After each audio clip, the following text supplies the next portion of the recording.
hold these kind of discussions and conversations in the industry, and this is a great place to start. Particularly, there's so much changing at the minute, and that's why it's entitled Fit for the Future, although what that future looks like is yet to be determined. So we might know a little bit more over the next hour with our guest speakers we've got around the screen here. I'll ask those guys to introduce themselves in a minute. So like I said, tonight is really going to be an attempt to talk about the future and what that might look like. We'll touch on Brexit, and I don't want to envy Scott picking that up, and what impact that might have, with the focus particularly on the sheep farming side as well. And wander into the land of planning regulations and how we might gain additional value from the assets that we sit on. But then taking into account the environmental aspects of that as well. How does all those things fit in, particularly with the 7-year transition coming as we enter into next year, in 2021 through to 2027 is going to start looking very differently in terms of how we get our hands on some government money. And then hear a little bit different perspective from the next generation as well, and their ideas on the future sustainability and how we move forwards. So without any further ado, I'll hand over and ask everyone to give a quick 30-second intro, and I'll guide everybody around the screen here. So Scott, do you want to kick us off? Yeah, good afternoon or good evening, everyone. I'm Scott Donaldson, the I'm going to say what I'm getting Joint Managing Director of Harris and Hetherington, the auctioneer based in Carlisle, operating 9 auction markets across the north of England and south of Scotland. I'm the immediate past president of the Institute of Auctioneers in Scotland and a current council member of the Livestock Auctioneers Association that look after England and Wales.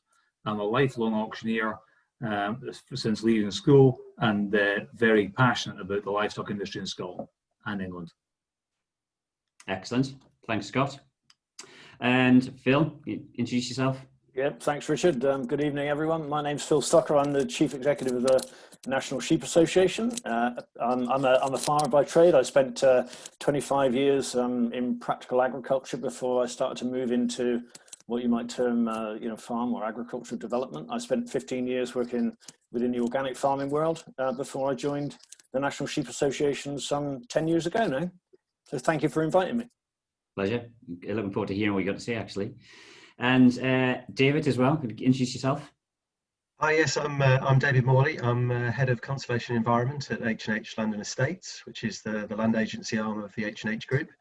I'm an ecologist by training, not a farmer, but I do know quite a lot about the environmental schemes, past, present and future. So that's what I'm going to be talking about today. Yeah, quite hot topics at the minute, I think. I suspect you might get a question or two. And Mark? Hi, my name's Mark Walker. I'm a land director for Genesis Homes, and as well as being a long-term developer for Cumbria in the Northwest. Excellent, thanks Mark. And last but certainly not least, Georgia, what about yourself? Hello, I'm Georgia Hunter. I'm a Cumbria farmer, and I think I'm labelled as a Farming Futures champion on here as well. We farm beef and sheep on the farm, as well as a 200 dairy herd of goats. Excellent, thank you very much. And yes, you are part of our Farm Stock Futures crew, aren't you? Yes, so hopefully we'll get to meet at some point in the future as well. Lastly, of course, my name is Richard Rankin. I'm the Chief Exec here at H&H Group, and it's just my pleasure here to host this and guide this conversation along. So without any further ado, I'm going to ask Scott to jump up first and talk us through trading after Brexit and what that might look like. Over to you, Scott. Okay. So slide 1 will come up now.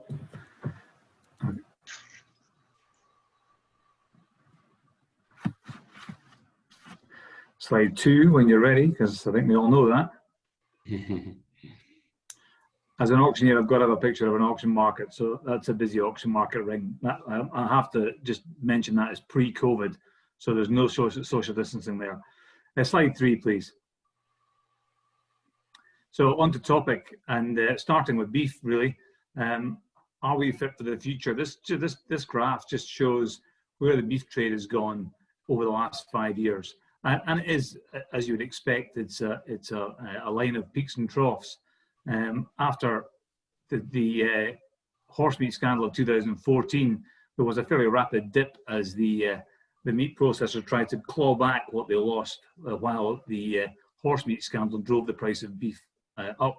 So you see a dip there, and really after that, it's been relatively stable, especially from 2016 right the way through to the end of 2019. But coming up to date, apart from the dip at the end of the graph there, which it was caused by COVID, when there was a sudden drop in demand and problems with processing and movement of the product. The beef industry has enjoyed a very, very strong 6 months since April, and although over the last 2 years we've seen a decline in suckler beef numbers, this is the beef industry is probably in as strong a position as it's been for a number of years. We've enjoyed a positive spell. Shoppers were stunned, I think, by the Larry Goodman's no fuss Polish beef, which he presented to us in April, and I think that there was a severe kickback thereafter, and there was a big demand for British beef, helping the local butcher see a surge in popularity as locally sourced produce became the buzzword. The future of the beef industry, in my eyes, looks positive. Strong demand despite a catering trade and lockdown, and the prospect of less Irish beef arriving on our shores as import-export conditions change. Slide 4, please. On to the lamb market, and this is where the greatest concern for everybody is. This slide shows the correlation between the lamb trade and the strength of the euro. And with 50% of the British lamb exported to Western Europe, there's no denying that a no deal and the prospect of a 40% tariff is going to have a big impact on demand. The export market in our auction markets, and the export market is very strong in auction markets, that creates the competition that sheep producers need to attain the values that will keep their business sustainable. When George Eustace was on the Andrew Marr show a couple of weeks ago, and he said that if lamb sales are severely affected, sheep producers could switch to beef production, I think and I hope most sheep producers throw their hands in the air. This shows a distinct misunderstanding of the geography and the landscape of hill farming in the UK.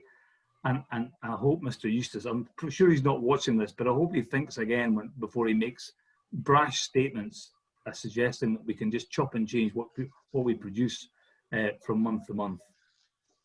But deal or no deal, the industry is set to face disruption if the stories are correct. Confusion at the docks, not enough permits available for lorries, not enough vets available to sign the paperwork.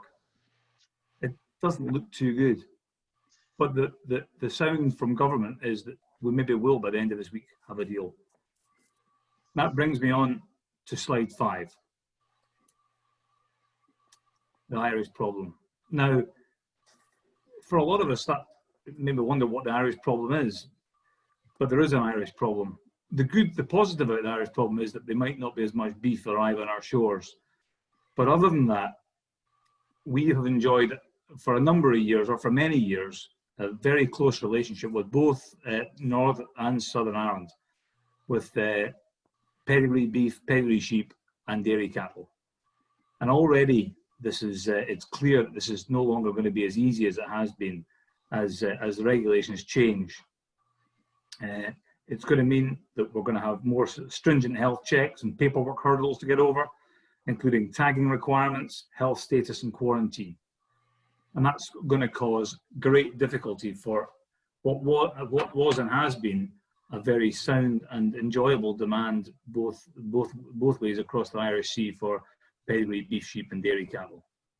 But even without Brexit, I do believe COVID-19 has still got a big part to play. If our economy plunges into the abyss caused by business closures, and every day we hear about major business closures, the fear of recession is going to bring potentially recession buying. Consumers trading down on protein, that's going to drive, it's going to make things very, very difficult for the quality of produce that we produce. Provenance is key, and the supply chain must work together to ensure that we produce a consistently high product to the highest welfare standards and production standards. And that is most importantly, that it's fit for the market. Luckily, many of our key retailers have put a heavy emphasis on buying British, and Marks and Spencer's, Morrison's, Aldi and Lidl have led the charge with this, and they must be applauded for that and supported in every possible way. To summarise, I'm confident the beef industry will survive whatever happens over the next week or two, and month or two, and year or two, the lamb industry is a big question. There's a lot of confidence out there, both in the store market and the finished market as things are at present. But the question is, can it be sustained?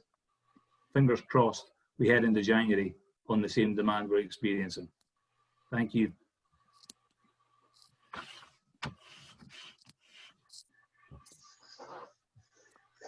Okay, thanks, Scott. I think you're right. I think there's an appreciation of the Irish problem and the relationship we've got there. I think it's definitely a lack of understanding on that one. And it's really disappointing to hear sound bites like that coming out of such influential politicians. Just to remind everybody as well, if you have questions, please submit them in the chat box. We'll be collating those, and we'll have some time at the end to push those questions out to the panelists here, and you can quiz them, and we'll pick up as many of those as we can and have time for. Our aim is to wrap up the speaking bit around about just after 6 o'clock, and leave us some time there through to about 6:15 to answer your questions. Okay, thanks, Scott. Phil, do you want to lead in next? Yeah, of course. Yeah, thanks very much, Richard. So if we can have the first slide up, please. And if I can just, while the first slide's coming up, just mention the comment that Scott made about George Eustace's comments. You know, it was actually quite shocking to see George Eustace on, I think it was Newsnight last night, where he toned those comments down, but he almost repeated the same comments. So for all the criticism that he's received over the last couple of weeks, he still believes somehow that, you know, at least he's talking about mixed farmers, but he's seemingly thinking that our mixed farmers can quite quickly switch from sheep to beef, which is really quite concerning. So anyway, there couldn't be thank you very much for inviting me to take part this evening. There couldn't be a more important time and more appropriate time for us to be holding this webinar, you know, with all the changes that are ahead of us, that Scott has just talked about a little bit in relation to the marketplace and our departure from the European Union at the end of this year, and that brings with it that change to our agricultural policy as well. So there couldn't be a more important time to be discussing this subject tonight. We saw the release of the launch of the Agricultural Transition Plan last night, which starts to set a bit of a framework, I guess, for future agricultural policy and farm support. And while there's been a lot of media attention over that over the last 48 hours or so, I guess, you know, I'm here really to talk a little bit about the market and the sheep market. And I think, you know, the market is equally important. You know, everyone's aware of that, but, you know, there's two things going on at the moment: a big change in agricultural policy, but also potentially a huge change in our market conditions in the future. And, you know, the market, I think, is probably more important to most farmers than agricultural policy. Even though there's a high reliance on agricultural policy, the market is absolutely crucial. We've had a benefit of a very strong market over the last 9 months or so, and I think that's a real strength. We need to work really hard to keep that market strong, because the stronger our markets are, in essence, the more the government and the public can have to pay for farmers delivering public goods. And the more that they do that, the more money that comes into the farming system. And I believe that will lead to a higher quality of our product and production, and a higher quality of our environment too. And I think that's a real win-win for agriculture. So anyway, I'm just going to run through a few trends in relation to the sheep market and sheep meat consumption. I'll start here by just having a look at this this graph of per capita consumption of sheep meat. And if this graph starts back as far as 1979, and actually sheep meat was still on a fairly low volume of consumption even at that stage. If you take it back to the 1950s, we would have been a much higher level of consumption than poultry. If you look at that grey line, how the poultry consumption has increased over the last 30 years, sheep meat consumption has just had a general decline over that time. If you look at the actual figures, we're talking of just below 5 kilograms of consumption per capita. That is calculated on the total population. It's not the number of consumers that eat sheep meat. There's plenty of people out there that don't eat sheep meat at all. If you calculated that on the basis of sheep meat consumers, it would be down at close to 2 kilograms per consumer, effectively. But you can see there how sheep meat consumption is really quite low in comparison with consumption of all other meats, and that general slow decline that we've seen over the last 30 years. If you can skip on to the next slide, please. This graph really slide, sorry, really shows well, current trends and longer term trends. And when we talk about longer term trends, we're only talking really about the last 12 months. And of course, this slide really captures what's happened over this last 8 months or so of COVID influence, I guess. In the last 12 weeks up until the 1st of November this year, the total volume sales of lamb up by nearly 11% year on year. That's a very healthy picture. In the previous, or in the last 24 weeks, coming up to the beginning of October, again, very interestingly, the butcher's volume of that market had risen by 25%. And we saw a real shift, with the exception of a couple of weeks when there was a lot of disruption in the supply chains following lockdown back at the end of March. There was a real shift there to people seeking to buy better quality products, to have a pleasant eating experience, to eat in the home, rather than obviously an inability to eat out of home. And the butchers and our farm shops and our direct retailers saw a real benefit of what was going on there. So we saw that volume increase by somewhere in the region of 25%. Lots of farm shops were reporting to us that their throughput was up by 200 or 300% during that lockdown period. The spend was also up by 29%, so that suggests that you know, it wasn't that there was cheap product on offer. People were looking for quality products, and they were prepared to spend a little bit more from them as well. That looks, if you look at the sheep meat consumption during butchers and local retailers, we saw that increase of 25% compared to a total market volume of 9%. So they over retailed during that period of time. They did very, very well with sheep meat.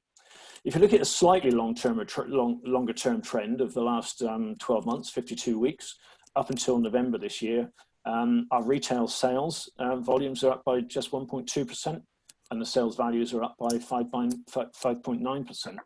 So again, that captures that COVID period. It probably suggests that consumption was on a bit of a downward trend from November through until February or March last year. But then that increase that we've seen over the last 7 or 8 months has really allowed us to catch up. Overall, the volumes are up by 1.2%. But again, the value has been in that market as well. So skip on to the next slide again, please. A bit of an overview of both imports and exports on a UK basis. There's a lot of detail in this slide, and I haven't got time to go through it all, but the key figures there, I think, are those in red at the top. And the import volumes, the volume of sheep meat coming into the UK has been down over the last 12 months by 7%. If you look down at those, the list of the countries, you can see how that's varied across the year. You know, we've seen relatively small volumes from Australia, but an increase from Australia, and New Zealand have been fairly stable, I guess, down by just 3%. But overall, we've seen a reduction in imports. And skip on to the next slide again, which will look at our export volumes. Again, we've seen our export volumes over the whole year down by 9%. You can see, if you look at France, Germany, some of those key European countries for us, where there's significant volumes of sheep meat going into those European countries, how you know, they've declined over that period of time. But we need to bear in mind that this has really coincided with that period of hospitality outlet lockdown in those countries, and that really affected the supply chains over there during that period of time. So both imports coming into the country have been reduced, and export volumes have reduced as well. Our productivity levels have been fairly consistent this year compared to last year. So that suggests that our domestic sales here in the UK have been fairly strong. And again, if you go back to that previous slide, looking at trends over the last 12 weeks and 24 weeks and over the last year, that would you know, verify some of those facts and figures. We've also seen fairly strong sales through the supermarkets. I've not really looked at that in these slides, but the sales of sheep meat through supermarkets have done really quite well once we got through that initial COVID disruption. Okay, move on again to the next slide. So this shows the prices of lamb, new season lambs over this last 12 months. And really, if you look at the dotted line there, that red dotted line, on both the live weight prices and the dead weight prices, the dotted red line is the 5-year average, and the blue line is this year. And that, again, it's not going to be any surprise to anyone that we've seen, you know, fairly buoyant and positive prices, probably prices where they need to be, in all honesty. But it's been a good season. That's not going to be a surprise to anyone on both the live on the finished lamb market. Next slide. This next slide just takes a quick look at store lambs and cull ewes, and again, no surprise to anyone, but we've seen those store lamb values remain high right the way through the season, and still high now. And as Scott indicated earlier, you know, it is somewhat of a surprise when you think what potentially is round the corner after the end of December this year, with all that uncertainty over the sheep meat market and that access to the European market. It is a little bit of a surprise, a pleasant surprise, that the store lamb prices have stayed up right through to this point. You know, still strong just now. Cull ewe prices have been strong throughout as well, and you know, I've not got anything on breeding ewe prices, but you know, we all know that the breeding ewe prices have been tremendous during this late summer and autumn as well. So a lot of strength, a lot of buoyancy, a lot of confidence in the market, and I think my view is that does reflect the long-term situation. I think we could well have a bit of a hiatus to get over in the new year, but longer term, again, I would be very, very positive about the sheep meat market. Move on to the next slide. And this is my final slide, really, which just outlines a few key issues. You know, whether we get a deal with the European Union or whether we don't, that we're going to see some disruption in the new year. There's no doubt about that. There's still uncertainty about health marks on carcasses. There's still concern over export health certificates. Concern over the border control posts and whether there's going to be real freedom of movement, and there's going to be queues and a backlog of product where every day that we end up with even chilled products sitting in a lorry on the M25 somewhere, it reduces the shelf, the sell-by date when it gets over to the other side of the continent, and prices get depressed. So you know, we can expect some disruption either way. And if there was to be no deal, you know, with tariffs on sheep meat going into Europe, probably going to average somewhere in the region of 46 or 48% of value, it's going to cause some real problems in that marketplace. So, you know, whatever happens, I think we should expect some disruption over those first couple of months of 2021. There's trade deals. The government and the Department of International Trade are working desperately on trying to develop new trade deals across the world. You know, our new role as global players. For the foreseeable future, they're very, very unlikely to replace the volumes that are going into the European Union. We've just signed off a trade deal with Japan. That's okay, but it's probably not going to do very much for us in terms of increased volumes. The negotiations with the US in their 6th round now. And again, there could be some benefits there for the sheep meat market, but there could be some trade-offs with other products, beef and chicken coming into the UK. Although, interestingly, both of those products in the US are fairly high value products, and it's unlikely that they'll come and undercut our market. But in the longer term, there could be some opportunities in the US for a high quality premium product in the US market. The other two key priority trade deals for our government are both New Zealand and Australia, and you know, however optimistically you might look at those markets, they don't offer a great deal of opportunity for us in the sheep meat sector, I guess, in terms of exporting products to New Zealand and Australia. There may be some opportunity in terms of genetic exports there, but it's going to be low volume and low value export opportunities, I think. And for what we've seen, and again, the disruption that we're expecting, I think, you know, the domestic market, in my mind, is very well worth investing in. You know, we've seen over recent months, it's been very recent, I think, but we've certainly seen AHGB change their views in terms of levy investment in promotion and advertising. And I think we are now seeing evidence that promotion and advertising does work. And you know, again, Scott mentioned earlier that we're seeing a stronger commitment from our supermarket retailers to British product. I think we'll see that continue to see that as they want to strengthen and make their supply chains more resilient. And again, I think there's huge scope for us to develop the non-supermarket, the independent domestic market as well. Yeah, that comes onto that fourth bullet point, really, the independent market, a huge amount of opportunity and scope there for expanding our market. I think that there's going to be a big opportunity in the future for developing those high quality provenance markets, and certainly doing more with the hospitality market. I think it's caught our sector out just how reliant we were on the hospitality market. Everyone was telling me that whenever you go into a restaurant, a pub, you never see mutton on the menu, you never see lamb on the menu. And to an extent, that's true. We were starting to see some breakthroughs there, I think. But actually, back in March, we were seeing it maybe somewhere in the region of 12 or 15% of our volume was going into that hospitality market. Much of that was Australian product coming in. And that Australian product often loses its identity and its provenance. And that's where we need to tap in. I think we need to really tap in terms of, that part of the supply chain, being more open about where we source our product from, and hopefully consumers asking that question as well. The halal market and the religious festivals are key markets for us.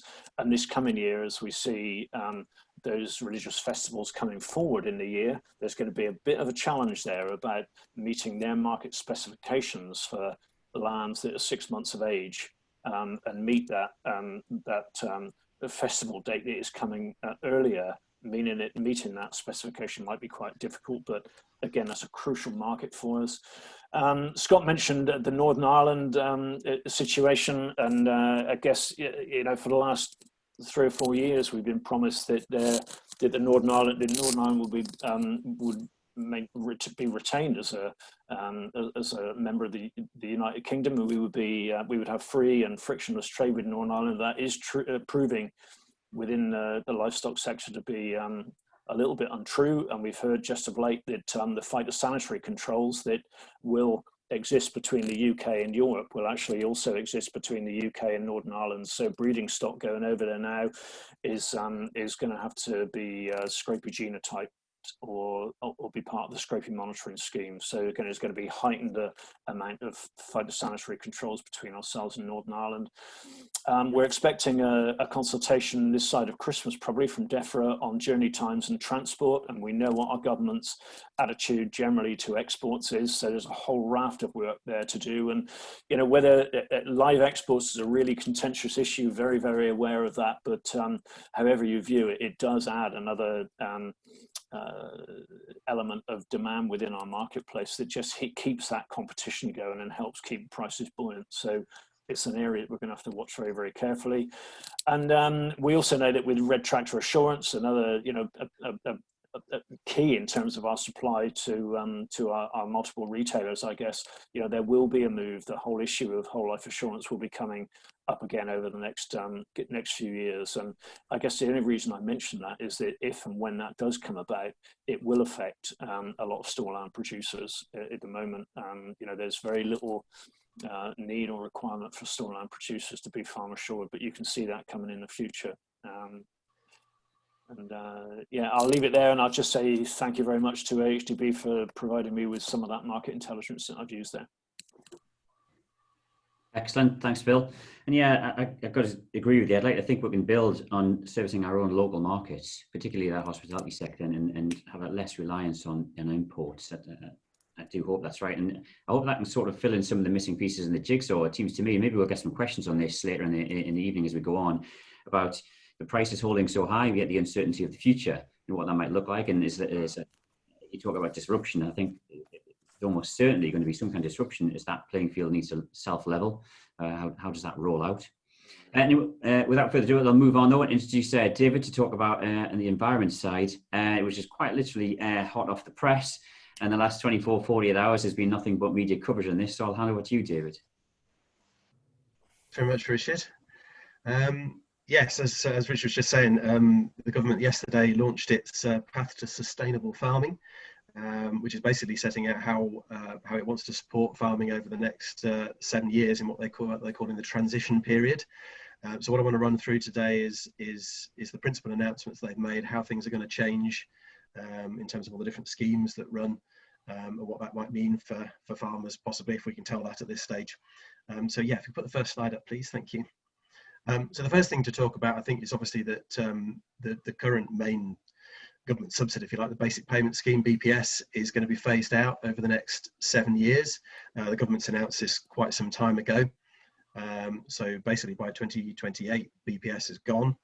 If you just pop up the next table, it's going to be reduced next year by between 5 and 25%, depending on how much BPS you get at the moment. Obviously, these are bands sort of like income tax, basically. So your first 30,000 basically gets reduced by 5%, and then whatever you get above that gets reduced by a little bit more. So even the really big farms, actually, the total amount that they're going to lose is probably maybe 15, 16%, something like that. So that's what's happening in 2021. But what we didn't know until yesterday was what was going to be happening after that, and the government's now set out how that's going to be. BPS is going to be scaled back for the next 3 years after next year, and basically it's a 15% reduction across the board in all the different bands for those next 3 years, and then further graduated reductions after that. So essentially it's quite a sort of linear reduction over the course of the 7 years, and then BPS will have gone. Next slide, please. Now what's happening in the meantime is obviously BPS is being simplified as well. The government's already announced that there's not going to be any greening requirements from 2021 onwards, which I think will be quite a welcome relief to most farmers. Well, they've also announced that cross-border payments are going to be made a bit easier. If anybody's got farms that span England and Scotland at the moment, they'll know that it forever delays their payments, and it's a really horrendous business. But they're now going to enable those payments to be made by each of the devolved governments separately, which should make life a lot easier. The government's also announced that it's going to bring in a proposed exit support scheme that should set that it's not actually 2020. I think it's going to be 2022 that's going to come in. Where basically they will offer a financial incentive for farmers to basically leave the industry by essentially giving them a one-off lump payment in lieu of all future BPS payments. Exactly how they're going to calculate that, we don't know. And there's going to be some more detail about that next year probably. And they've also announced that they're going to de-link the BPS payments from land from 2024 onwards. So what that means is instead of having to declare all the land that you have at your disposal, you'll basically be paid BPS on the basis of what you've been paid in the past. So it'll be based on as yet unknown reference period. I think there's going to be some consultation about that in the near future. So it's probably worth engaging in that, I would think, when that comes along. And that's obviously going to be a big change to BPS because it would make claims an awful lot easier, because you basically just need to press a button and say, yeah, I'll have the same as last year, thank you. And that'll be it. So that's what's happening with BPS. Next slide, please. Oh, sorry. Oh, yeah. There was a last point down there. I missed that. Sorry. Yeah. The other thing to mention, 2024, once this delinking comes in, they're actually going to get rid of cross compliance as the main regulatory instrument for farmers, and they're going to replace it with something else, which they haven't decided what it's going to be yet. So they're going to be consulting on that as well in the next couple of years. So again, probably worth engaging with that. Right, sorry. Yeah, let's move on to the next bit. So what's replacing BPS? And the answer is the Environmental Land Management Scheme, which is going to be an environmentally focused scheme, as the name suggests. And this will be essentially, once we get past once BPS is gone, this will be pretty much the only way to get any money out of the government, I think, just about. So it's worth knowing what goes on here. It's expected that the full scheme is going to launch in 2024. And you've probably already heard the phrase public money for public goods, which lots of people have bandied about. And what does that actually mean? Well, according to the government, that means paying farmers for clean water, clean air, healthy soils, managing habitats, improving the lot of wildlife, looking after beautiful landscapes, adapting to climate change, measures to mitigate against flooding, looking after the historic environment, and also public engagement and access to land as well. So they're the public goods that often they're not reflected in the price of what people pay on the supermarket shelves for the produce that farmers are producing. But farmers produce all these things anyway, so it's a question of rewarding them for doing that. And what the government has announced in the thing yesterday is that there's going to be 3 components to the scheme. They were called tiers until yesterday. Now they're called components, just to confuse us a little bit further. So if we go on to the next slide, we'll start walking through what those components are going to be. So the first one is the sustainable farming incentive, I think it's called. Actually, I think that's the wrong word on there. It should be incentive. And this is going to be a universal scheme, open to all farmers. So everybody should be looking to claim this. They're looking for, for very high levels of participation in this. But it sounds like this bit is, although most of ELMS isn't going to launch until 2024, there are some parts of it that are going to start a little bit sooner than that. And the SFI is one of those bits. It's probably going to start launching in 2022. And at that stage, it's probably going to include some payments for things like soil and nutrient management, integrated pest management, livestock management. No idea at this stage what that really means, how that's going to work. But that's what the government has sort of suggested so far. And then over the course of the 2 years after that, the offering will be sort of ramped up to cover a whole load of other things. So there'll be things like cropland management, grassland management, boundary and hedgerow management, using efficient use of water, all of those kind of things, protection of heritage assets, tree and woodland management, those kind of things. What they've suggested at the moment, they're going to group all these different things into sort of packages, so they'll be almost like sort of off the shelf kind of menus, if you like, of things that they want farmers to do. They're apparently going to try and base those on farm type. I'm not sure how well that's going to work, because there's an awful lot of farms out there that don't fit into a neat package. So, when they're going to try and do one for arable farms as opposed to grassland farms, it's going to get quite messy, I think, and complicated. And I suspect there'll be a lot of things that are unsuitable for some farms. So we'll have to see how that pans out. They've also not made it clear at the moment whether this is just going to be like a sort of annual contract that you effectively renew each year, put a claim in for or something, or whether you're actually signing up to a multi-year agreement. So there's a lot of information that we don't have about this yet. The other thing they have promised to do as part of this is effectively fund a whole farm environmental plan for each farm that wants to apply to the scheme, which could be useful. Again, we don't know how that's going to work, how that's going to be funded exactly, who's going to be allowed to do those sort of plans. Don't know any of that stuff yet, but it looks like it could be something quite useful in terms of helping farmers adapt to this new environmentally friendly landscape that we're trying to create. So that's the first component of the new scheme.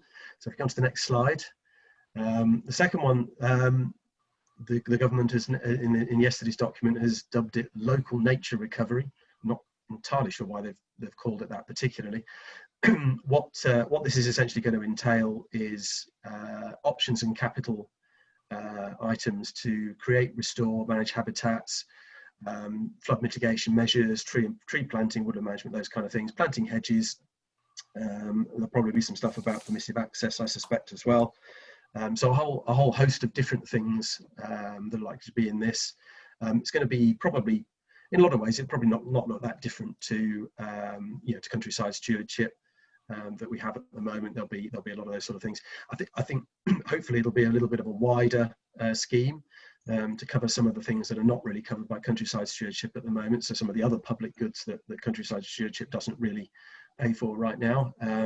But we haven't got any detail really about what sort of things exactly it is that farmers are going to be asked to do here and what they're likely to be paid to do it.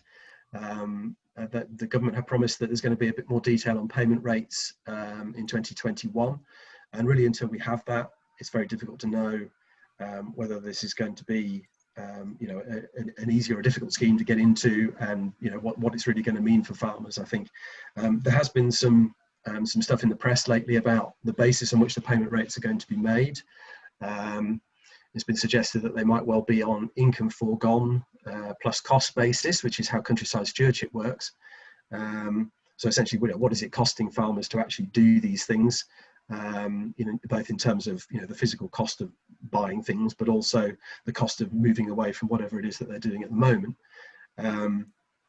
Of course, the downside to that is if you're an upland farmer in a difficult area where your margins are low, your returns are low, your income foregone, of course, of doing anything is naturally very low, and therefore the worry is that actually the payment rates are not really going to be sufficient, and certainly not corresponding to the public goods that farmers are producing. You could end up with a situation, in the uplands where, upland farmers are producing most of the public goods, but actually not getting very much of the payment, which I think would be, a bad thing, obviously both for upland farmers, but also for the government's environmental credentials as well. So I hope that's something that the government's going to have a bit more of a think about, and try and base the payments perhaps more on the value of those public goods that are actually being produced. That would be good. One of the other things that's been mentioned about payments is having a look at whether some of the payments might be based on the results that the farmers actually deliver. So rather than just being, follow this prescription, you get paid this much per hectare, be more a question of, well, how many species can you get into a species-rich hay meadow? And if you get a certain amount, that'll be the standard payment rate. But if you manage to do a bit better than that, you might get paid a little bit more. And that would be quite an interesting thing to go down. But again, we don't have a lot of details on that at the moment, so we'll have to wait and see whether that happens. So next slide, please. And the third component within the scheme is what the government have called landscape recovery. So this is big scale stuff, fundamental land use change. They've mentioned rewilding in this as well, but I'm not sure we really want to go there. But things like big scale peatland restoration, large scale woodland creation, those kind of things, catchment scale management right across a water catchment, for example. They're the sort of things that they're interested in doing. So these sort of schemes will be very much relying on collaborative working between farmers within an area. Agreements will obviously be totally bespoke, and they're also interestingly looking at trying to fund this not only from their own pockets, but trying to find ways of getting private funding into this as well. So trying to see if there are commercial organisations out there that will effectively invest in environmental improvement and sort of contribute some money towards these big scale projects. So again, like the rest of ELMS, this has been launched in earnest from 2024, but they've given a hint that there might be some specific projects that get started a little bit before that, possibly as early as 2022, but we'll have to see. So that's ELMS. Before it's officially launched in 2024, there's going to be quite an extensive programme of tests and trials, and then a national pilot, which is going to run right through, involving as many as 5,500 farmers across the country, they've said. So I think there'll be an opportunity to try and get involved with that. So if it's something that interests you, then it'll be worth keeping an eye out and seeing whether you can get engaged with that process and see how the scheme's really going to work. Okay, next slide, please. That's obviously the most of the things that are in the government's announcement, but there's a few other little nuggets as well. They've said they're going to have a farming investment fund, which will be very much like the previous countryside productivity scheme, which many farmers will already be familiar with. That's going to provide grants towards the purchase of equipment, technology and infrastructure in order to support environmentally sustainable farming. So the government effectively provides something like a 40% grant towards bits of machinery or whatever it might be that's going to help the farming business. That's going to start from autumn 2021, so that'll be a useful thing. There's also going to be a slurry investment scheme, probably from 2022, where they want to provide grant funding to help farmers invest in new slurry stores. And at the same time, they're also talking about introducing new regulations on slurry stores to ensure that they're all covered so that emissions are reduced. So that's certainly going to be a pretty useful grant, I suspect. There's also they also announced an animal health and welfare pathway. Interesting bit of terminology. So they're going to provide some grants, apparently probably from about late 2022, around about. Initially in relation to things like disease control, and they've also been talking about some capital grants for livestock handling facilities, biosecurity, those kind of things. But it's sort of paving the way to having higher animal welfare standards as a regulatory minimum, I think, basically in the future than we might have at the moment. And there's also they've also announced that farmers who farm in protected landscapes, so national parks and AONBs, there's going to be some additional funding for them, which will be actually administered through the national park authorities and the bodies that run the AONBs, which will cover things like habitat restoration. They've mentioned dry stone wall restoration, but they're also going to help farmers with their business planning, and maybe some work about things like carbon capture, skills development, apprenticeships, those kind of things. So there could be a whole range of things that are potentially offered to farmers who are in national parks and AONBs. So that could be useful. And then I think last slide. I hope it's the last slide. Yeah. So a lot of that's in the future at the moment. And at the moment, there's still an awful lot of detail that we don't know. So we're not quite sure how it's going to pan out. So what's actually available at the moment? Well, at the moment, Countryside Stewardship Scheme is still rolling on as the main environmental scheme, and applications are going to still continue through 2021, 2022 and 2023. So the last Countryside Stewardship Agreements probably start 1st of January 2024. If you're still in an old HLS scheme, then extensions are probably going to continue annually until at least 2024 to enable those agreements, if they're delivering their environmental objectives, to keep rolling on. What else have they announced? For the standalone capital grants this next year, the Hedgerows and Boundaries grant and also the water capital grants, they've been capped at £10,000 for the last few years.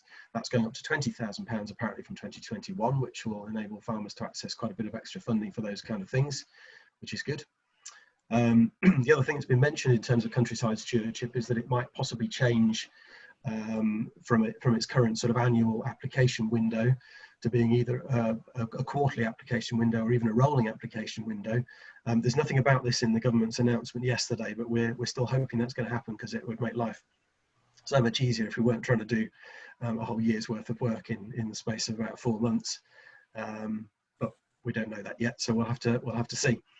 The other thing the government have reinforced in their announcement yesterday is that as and when ELMS is launched, anybody who's in Countryside Stewardship at that point will be allowed to switch into ELMS without any kind of penalty, if it's more advantageous for them to do so, obviously. So I think for those people that are perhaps thinking about delaying not going into Countryside Stewardship because they think ELMS might be better, I would say don't. It's probably worth looking at Countryside Stewardship now. Chances are a lot in ELMS will probably look not that different anyway. So if you want to get engaged with the government's environmental programme and you're not in a scheme at the moment, it's probably worth having a look at that, looking at that now. And that's about it. It's a bit of a whistle-stop tour, but yeah, there's a lot of content there, David. Thanks for that. And trying to put an enormous amount of content over in a space of 10-15 minutes is really difficult. I suspect you'll get the majority of the questions coming out here as well. There's already been some coming through, and please do keep sending them through. Use the Q&A box at the bottom of your screen. Hover your mouse over it, it'll pop up. Click on that and type your question in, and we'll try and get through as many of those as we can at the end. So thanks for that, David. A slight change of tack now, and talk to Mark Walker, representing sort of Genesis, and a sort of different look at different opportunities. Over to you, Mark. Thank you very much, Richard. I want to talk today about the modernisation of the planning system proposed by UK government. Proposal made in August of this year, and consulted on until October recently.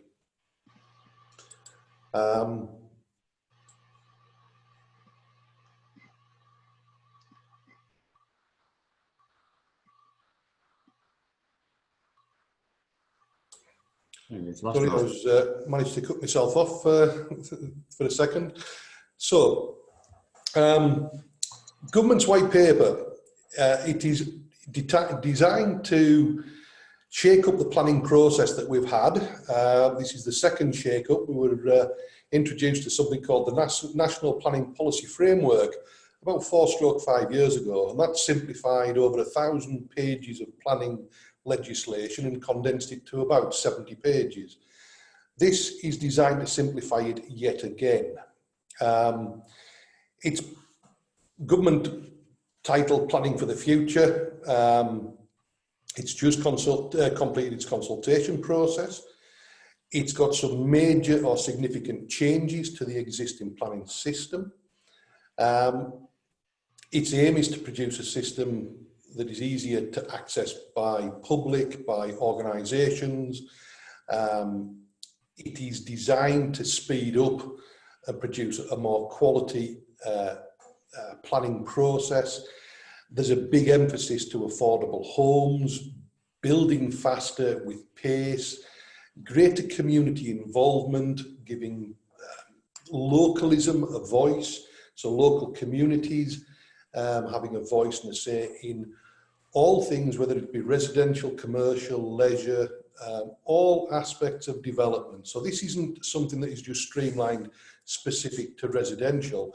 It is designed to look at the planning process of all aspects of development going forward. And going forward means typically we've worked with a 15-year planning process. So every local authority has a local plan, and each local plan is designed to have a 15-year period, and it is split into sections. What this is trying to do is to speed up that planning process.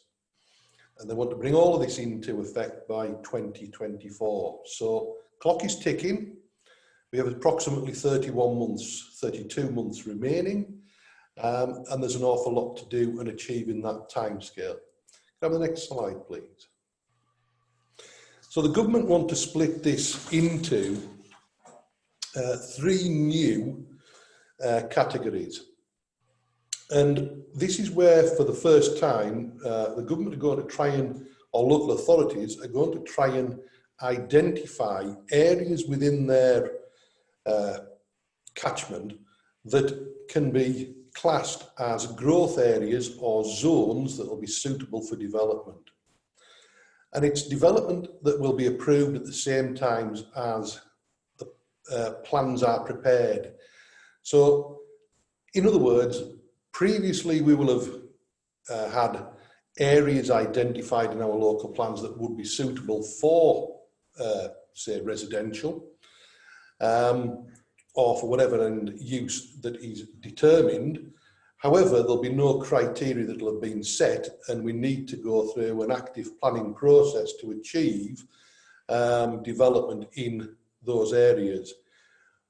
What we're tasked with now is actually identifying those growth areas and finding out, can we develop areas for commercial, leisure, resi, etc.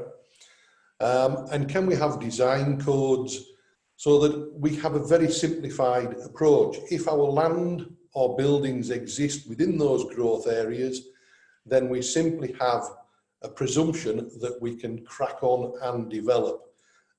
That is a big step to take. Their drive is to promote new homes more easily and more readily developed, as well as schools, shops, business, etc. And it's as long as we work to a design code or a design set of criteria that will be set within that process. So a lot to achieve, and a lot to achieve in a relatively short space of time in planning terms. The next one is renewal areas. Renewal areas, sometimes referred to as former brownfield sites or just existing brownfield sites that are tired and reaching end of life. Renewal areas, they want to be suitable for some development where they can improve the quality in the environment, quality in the design, quality in the sense of its use. And this is an improvement to what may be its prior use or approval requirements. So again, it's designed to streamline those redundant or tired brownfield areas for new uses. So the development will still need to go through planning in its usual way. So currently, the current format of application and consultation with the statutory consultees will still need to be gone through, so we make sure that we satisfy whether it's archaeology, ecology, flood risk, etc., etc. All the standard statutory consultation processes that are required, these will still need to be gone through.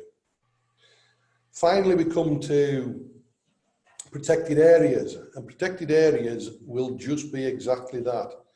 Development is going to be restricted in a format that is tighter than before, where we can say areas of our outstanding natural beauty or national parks, or areas that might be susceptible to flooding, so floodplains 2 and 3, in other words, active floodplains. We're going to see restrictions tightened on those areas to prevent and protect areas from development. So those are the 3 areas of focus. Next slide, please. So the aim of the reforms. Aim of the reform, the biggest driver is to enable much more residential development to be built, whether it's private rental stock, affordable housing stock, or just open market. But it is generally deemed to be an improvement on delivering local housing plans and shortening the timescale that is generally accepted as something as, from a cold start, being 6 to 7 years in process in planning terms, and being able to streamline that down to about 30 months. Currently, we have approximately 50% of our local authorities are without a local plan or in the process of amending an existing local plans. So local plans, the main period that have been in force is from 2001 to 2015 or 2016. Most local authorities have engaged in a local plan process, but have different areas of publication. The drive is that every local authority will have a plan in place by 2024, where it has taken those 3 criteria and adopted it to its local plan. Big task to ensure that the planning system will be made more accessible. That's more accessible in having local authorities that they have planning portals that can be accessed electronically, that all data is made available to all consultation bodies, but also to the public as well. We've got protected valued green spaces for future generations. We're looking for an ever increasing development on brownfield land or former developed land. So land that doesn't necessarily need to be currently used for commercial or industrial purposes to be classified as brownfield. If it's had historic uses, then those would be satisfactory as well. And another one that ties into other discussions that we've had today, introducing new tree-lined streets, so every development to factor a greater amount of planting, specifically around trees, and to improve the carbon, and aesthetic setting for, or environmental setting for schemes going forward. Overhauling the planning process and replacing it with clearer rules-based system will take out the ambiguity in the current systems that exist. Introducing a new simpler national levy to replace the current system of developer contributions. So a lot of developers are tasked with everything from public education contributions, highway contributions, public art, a vast number of different methods of imposing financial impact or burden to a developer.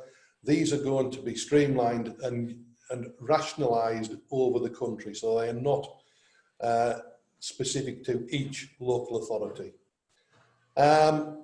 They want to create a fast-track system for beautiful buildings. I think that is an area that is yet to be what is classed as a beautiful building. It is subjective at best, so I'm going to pass that one on. It is just something that is appeared in the white paper, but I think will be very subjective going forward.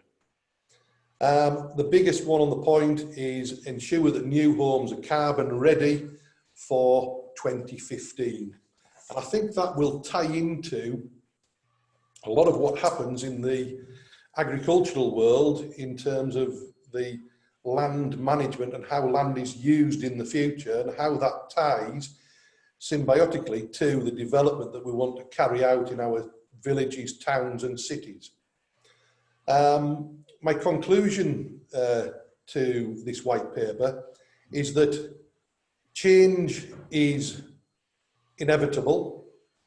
It is an attempt to simplify.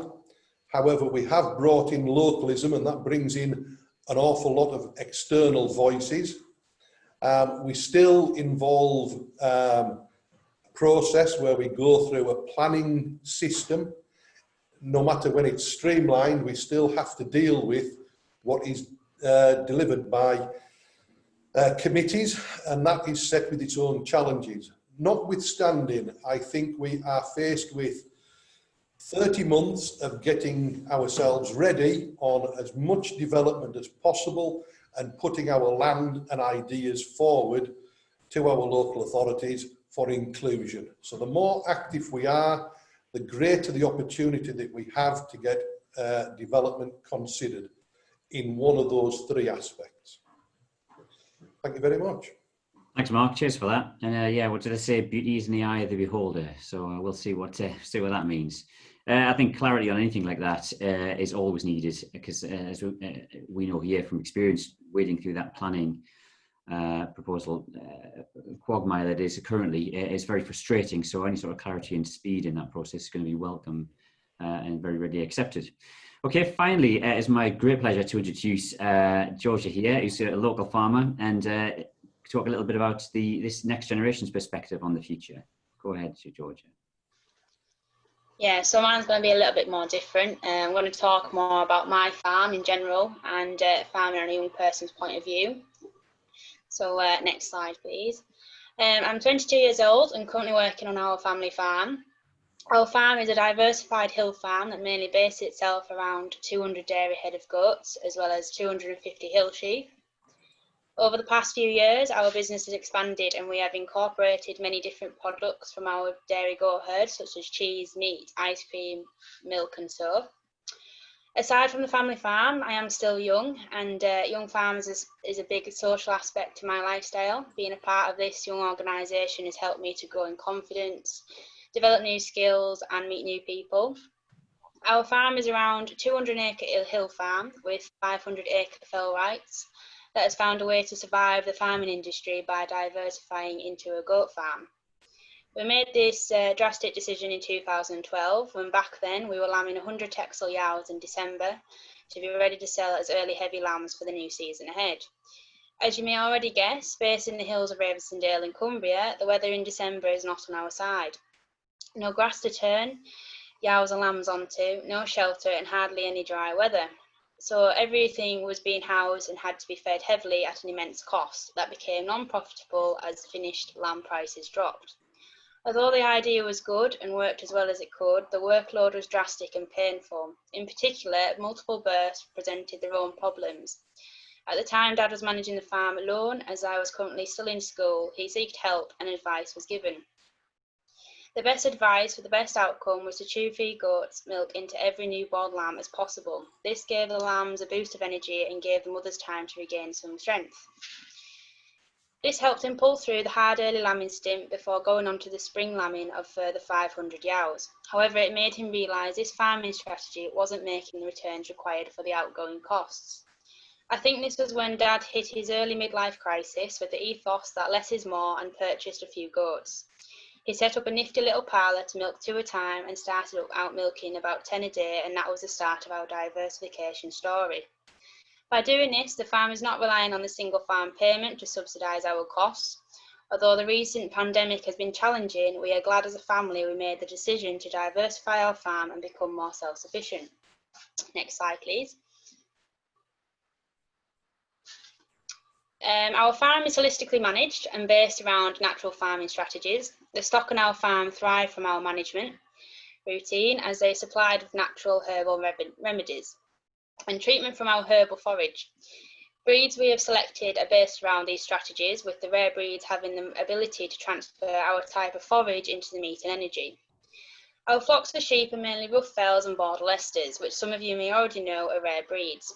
Though sheep numbers have been considerably reduced to accommodate the dairy, the quality of our yows and finished lambs has increased dramatically by having available forage in front of them in terms of grass all year round. There are also a small herd of Shetland cattle which are used as tools to operate our holistic approach to land management. Next slide, please. Our products. The dairy has changed our lives for the better, with more time being spent at home and being able to focus. From the dairy, we sell goat's milk, cheese, ice cream, meat and soap, which Mum has been making for some years now. 4 years ago, I was lucky enough to receive a loan from the Prince's Trust. This enabled me to start my own business at the age of 18. My business is based around rearing and selling goat meat from our dairy goat herd. As our herd's focus is mainly in producing milk, the meat from the carcass is killing out leaner but also giving that marble effect throughout the cuts. This allows me to price my product at a premium standard rate. To keep my business afloat, I bought the surplus females plus all the males within our herd to rear on. This forms the basis of my business and is self-sustaining from the farm. The milk products run alongside the farm business and bring in a healthy income alone. The majority of our milk is used to produce our cheese. However, we also sell surplus milk to other cheese makers or rear Angus cross calves on the milk. A small percentage of the milk is also used to create soap. This is made at home by my mum, which has turned into a healthy small cottage industry for herself alongside the farm. We sell majority of our products online using our website, Facebook and other social media. Another big aspect of our marketing is selling our products at local farmers markets. Our main farmers market we attend is Orton, which a wide range of buyers, mostly being locals. Marketing is a critical element to our business. Recently, our family has been one of the farms shown on the BBC Two series, This Farming Life. We knew this programme would help our business and become more recognised nationally. However, I don't think any of us would have thought business sales would have taken off as well as they have on this programme. We are constantly thinking of new ways to advertise our products and new ways to sell. For example, this year we have newly introduced ice cream and ready-to-serve cheese boards holding a selection of cheeses and chutney. Due to the current climate, we are working with many small businesses locally to promote what would otherwise have been a depressed sales for us all. For example, we have a local producer who makes chutneys to complement our cheese and a person who works with wood and creates our bespoke cheese boards. Next slide, please. My farming journey started from growing up on farms, becoming very interested in the agricultural world. Once finishing school, I enrolled in an apprenticeship course with Newton Reed College. I spent 4 years at this college where I completed level 2 and 3 in agriculture. This course helped me develop more knowledge and understanding in agriculture and opened my eyes to more ideas and different ways of farming. I then went on to a farmer network and took the programme available that helped me receive my loan. I am very thankful for this programme as it gave me intuition and knowledge on different business aspects that general farming would not have. It made me more independent and opened a door to a completely new world of interesting people and a total different aspect of farming. The programme is a massive benefit and a boost to the young farmers to come and is completely underestimated for the achievements and goals they've helped young people achieve so far. The Farmer Network is now called the Farming Ambition Programme, and that H&H are supporting it by providing a loan pot to apply to. I now work alongside my dad with the daily running of the business, where we're both still willing to learn new ideas and review our current management strategies. As a young person, I am very lucky to have my dad to allow me to be open and introduce new ideas and changes onto the farm that will hopefully lead to benefits for the whole farm in the future and for me too. And my last slide, please. The biggest challenge I faced in my career so far, which hasn't been that long really, is probably being young and female in the agricultural industry. No matter how times change, traditions do not exactly keep up. Firstly, I feel like being female in the agricultural industry is that it's a fight to prove your worth and determination. I have faced many challenges throughout college and to now, and realise that it takes longer for a woman like me to gain respect and trust for the former farmers than it does for males. I understand as a female, we women may not have the strength capacity of a male and are looked at for not being capable of doing a man's job. However, there are many ways and means around this now. I think women will always have obstacles in this industry and hurdles to conquer, but the more the industry can do to support women, the better the industry will become in its behaviour towards us. As being the next generation on our family farm take over and continue running the business, my biggest fear I face is not being accepted within the family farming industry. I also strongly think young people in farming need to be supported more because we now face higher rents and land prices which most of us will not be able to subsidise on our own 2 feet. This also doesn't help with rental agreements which once would be supported by BPS or environmental schemes. We also face the older generation not being able to trust the younger generation's ambition to change the general farming methods. I say this quite strongly, as historically many farms have run on the basis of we had sheep and suckle cows when Grandad started. Though the principle is fine, it isn't fitting with the drop of the farm incomes or recognising imminent changes. When the household income of an upland farm is a negative, someone has to leave the farm to take a job elsewhere to support the farm. Why? Also, due to Brexit, we have absolutely no idea at the moment on how it's going to affect us with the demise of BPS, even though ELMS will cut in. We have no idea of the prescription of this. In terms of trading, globally, there's still no indication of how farming is going to work or what prices will be for the near future. Young farmers need personal development opportunities to help them tackle these challenges ahead. We need more business skills and training, access to capital and land security. We need incentives for older generation to work with the younger people. We need innovation and interest in developing new markets, shorter supply chains and precision farming. All these lie in the younger generation. We just need more help to do this to release the innovation. Thank you. Thanks, Georgia. That's fantastic here, and first, I think you're doing an amazing job, and you need to do more of this kind of thing. And I'm sure you're part of our Farm Stock Futures program, and that's very much aimed at developing. It's listening to the views of that next generation, both male and female, without a doubt. And the more we hear that voice, the better. I think we get a more wide and better perspective on the problems and possible solutions as well. So thanks for that. Okay, and we're at 6:15, so we'll wrap up very shortly. I've got a few questions kicking about, so I'll try and cover some of these questions. I've got a couple aimed at you first, David. One was a question asking about BPS in terms of as it drops each year, do the lower deduction bands apply to the reduced payment? I think that's asking, is there a deduction on the reduced amount? Yeah, I think the percentages that I had in the table that was on the screen, I mean, they're the reductions based on this year's payment, effective the 2020 payment. So you have to just sort of look at the table and work your numbers through. Essentially, that's the only way to do it. But I mean, broadly speaking, your BPS is probably going to be, by the time we get to 2024, it'll be about half what it is now, and by the time we get to 2028, it'll have gone. So I mean, that's where it's going to be. Yeah. No, I think you're right. The answer to that is those percentages are based on the original amount you're getting now. On the 100% you're getting now, it's based on. A further question for yourself as well is about any indication of the ELMS payment rate? That's an easy one. No. there's none at all yet. No, we don't know how they're going to calculate the payments or really what farmers are going to have to do, to get that money yet. So yeah, I know we're still very much in the dark, but there should be more detail next year. That's what they've promised. I know they promised that the quantum of money coming out will remain the same. whilst the BPS will drop, they'll replace it with additional grants and schemes to top that up back to the original pot that was. So again, you have to watch this space with the detail on how we get your hands on those and how you apply for them and qualify for them, don't we? Yeah. One for yourself, Phil, is the forecast on land prices and volumes. What's your prediction of the forecast come 1st of January? Is it going to be sort of a cliff edge, or is it going to be a slow decline in volume and price? If only anyone had a crystal ball to give an accurate answer to that. I don't know really. I mean, I think what we have seen over this last few months is an increase in lambs being sold. You know, I think people generally gradually are aware that there could be a problem come January. So I think, you know, there's definitely been more lambs finished over these last few months. It depends on whether there's a deal with the European Union or not.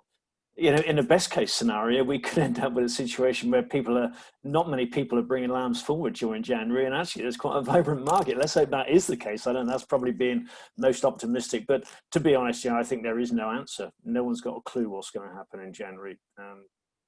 Yeah, I don't know if Scott, you know, in your position, you would know any more, but you know, a man who knew the answer to that question could be a wealthy man, I would think. Well, there is that. Yeah. What's your thoughts on that, Scott?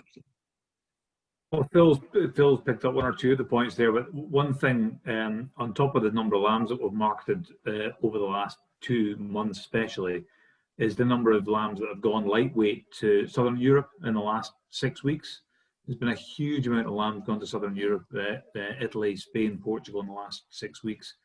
And those lambs were potentially store lambs that would have been finished through February, March, April. So they're now out the system. Now, yeah, there are still store lambs going around, and there are plenty of people that are in this business to feed big numbers of store lambs, because it is becoming quite a specialist job. And there will be men with numbers, and they're still buying numbers.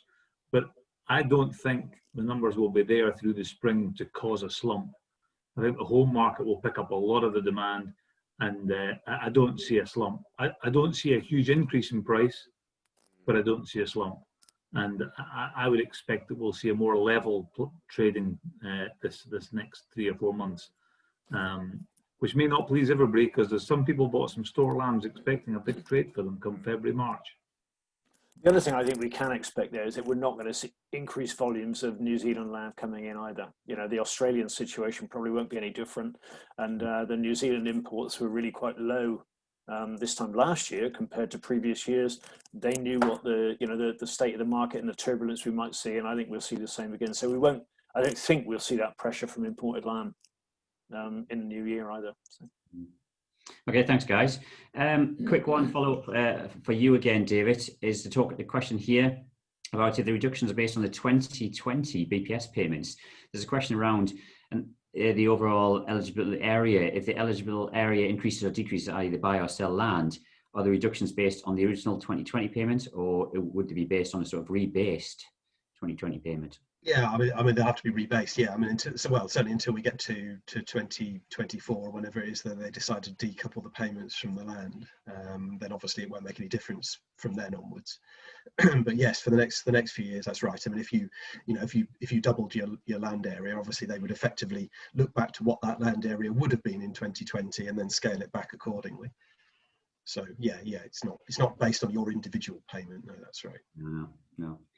And George, it's not a question here, it's just a comment about nice to hear from a family who trust the younger generation is addressing succession planning. I think that's a good one for you then. Not particularly a question, but it's a good comment. Another one for you, David, really came in earlier, talking about if people had put in works in the past, for example, a leaky dam to help prevent flooding, that they've already done that. And in the future, there's subsidies to go and create that. But if they've already created it, is there any way they can get their hands on any of their environmental improvement monies? Yeah, I mean, I'm sure. I mean, as with all previous schemes, I mean, if there are payments for maintaining habitats in good condition that are already in good condition or whatever. So I mean, if you've done works in the past that have helped improve something environmentally, there'll continue to be payments available on that land, I'm quite sure. And obviously wouldn't necessarily be able to get any more capital funding for doing the same thing again, but unless it needs replacing or whatever. But I would have thought, yeah, I'd be very, very surprised if because otherwise it would just penalise those people that have done a lot of good work in the past, and that would be a nonsense. So Yeah, I'm pretty sure that won't happen. And I've got another one here because it's quite an interesting question, this one, from a student actually. So, things are changing and they're looking at where they go to in agriculture next out when they come out as a graduate. So looking for career opportunities, what elements should I focus on in the future? And what are the new topic areas I should be asking my lecturers about? Well, that's a good question. Yeah. Yeah, I think for for people sort of looking to get into a land agent kind of career at the moment, I think obviously there's going to be a lot more focus on environmental stuff going forward, and that's something that I think rural land management graduates are going to have to get to grips with a bit more than perhaps they might have done in the past. So yeah, I think at the end of the day, your ability to get out on farm and advise farmers as to what they need to be doing to, I don't know, reduce pollution or improve the air quality in their area, or whatever it is that they can do on their farm, is obviously going to be invaluable. I think in terms of new topics, I mentioned a bit earlier about how these things are paid for, and the fact that the government's initially looking at sort of income foregone. But I think the long-term aim is to very much look at, what's actually the value of the public goods that are being provided by farmers, and there's a catchphrase, natural capital, been bandied around quite a bit. So, what's the natural capital on a farm, if you like? And I think that's one of the things that,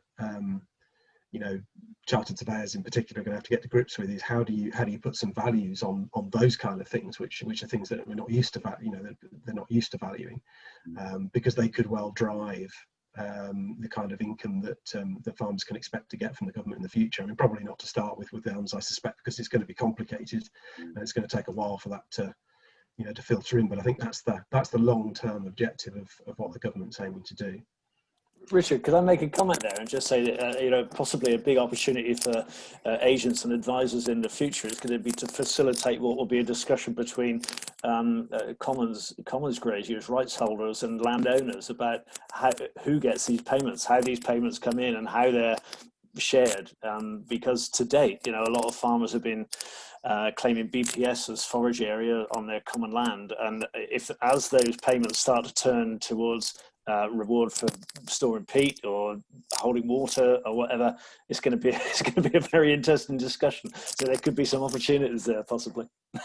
I think you're right, Phil, and thanks, David. I think the complexity around this, although I know there's always trying to simplify processes, but they've opened the door to a whole host of complexity and interpretations. And I think the advisory piece around that's going to be enormous. So the answer to the student is really get stuck into that advisory piece, because I think that's where people are going to need the help. They're going to be leaning on people with the knowledge and the know to help them. Good question. I had this question actually for you, George, and then one of our colleagues has just mailed one in as well. What do you think we can do to help change attitudes in the industry towards new entrants and female farmers? What's your thought on that?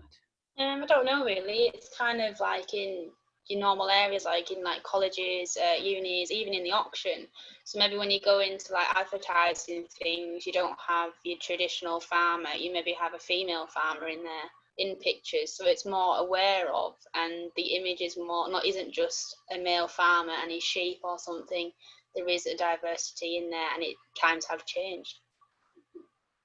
Yeah, is there any one biggest thing you can think of would make a difference? Would you like to change if you had the magic wand and could do anything? What would you? I don't think there's one thing you can change really. It's just the little things that add up to one big thing. Like I said, advertising is annoying when you pick up like the Farmers Weekly or a leaflet from just like your own feed company, and it's got a male in there and holding a bag of cake, and why can't there be a female on there, sort of thing. So times are changing and the percentage of female farmers are going up.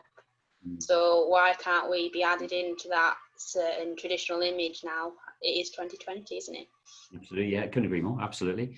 And just to put in a comment here as well, and thank Kate Gascoigne who's joined us, about just reminding us that any people aged 18 to 24 in Cumbrian and the Yorkshire Dales can contact the Farmer Network and find out more about that Farming Ambition programme that Georgia mentioned, and the funding available that we're putting in to help take people forward. And thanks again, Georgia, for saying what the difference that made and how it helped you as well.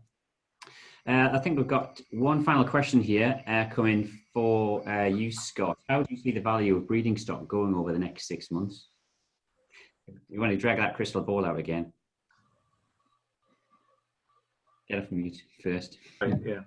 I need a bigger crystal ball than the one that Phil was talking about earlier on. Yeah, often the breeding trade, it relies upon how many ewe lambs are kept over, and if the slaughter trade is very strong, then a lot of those ewe lambs get slaughtered as hogs through February, March, April. So I would suspect that if the trade doesn't get particularly dear, there'll be more ewe hogs kept alive, and there'll be more to go around come August, September next year. So it'll be very much dependent upon the hog trade, the prime hog trade, I would guess. But it's a big question. I mean, if we see the land trade drop because exports are made more difficult, then the confidence that's been in the sheep trade this autumn will certainly not be carried through. But it's a big question, and it could go either way. It could go either way. Yeah, that's sitting on the fence for you. Yeah. Must have splinters there. Okay, I'm going to wind that up because we're coming to 6:30 and we've run over a little bit there. And thanks to everyone for sending in the questions. Really appreciate it because it's helped make the conversation flow as well. And really, just finally, I want to thank our panelists here very much. So, Georgia, Mark, David, Phil, and Scott, thank you very much for giving us the time tonight.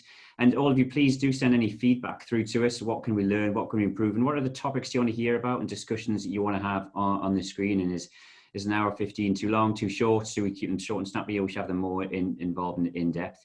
Please send us any sort of feedback, always welcome.